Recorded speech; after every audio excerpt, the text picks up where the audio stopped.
Bhí Féile an tSuláin siúl in Gaeltacht Púscrí ag an deireadh seachtaine. Féile lán de cheol, de rince, d'amhránaíocht agus d'adíl.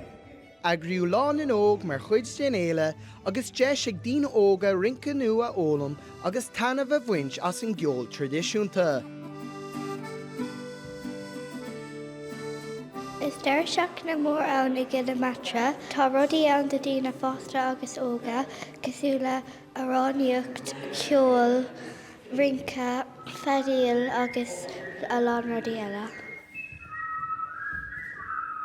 Dhéanann míad polca agus hornpipes agus rudaí mar sin len ar partnéirí. Is féile an tSuláin an anam ar Martra an abhainn anamtha tSuláin agus téann sé tríd an Gaeltacht ar fad. Cuid de éile an tSuláin ná lála leachtaín agus néamh-leachtaín an néamh áitiúla gCill Martra. Is úntaach an deis íon féile dus na ledóga chun taithí áilt ar na taibhhailíonna cosúil leis na haglah berte nó an fadíl, an ceol agus an agus é go léir trí bhean na gaeilge, mar sin tugann sé deisdómh a chud gaeilge a chleachta siomh seo rialta. Crú tús le Féile an tSuláin sin chéad óra nura. Tugann an éile beocht an bhaile agus ceol ádraán agus éireacht an cheantar á gCill ag muintir na háite.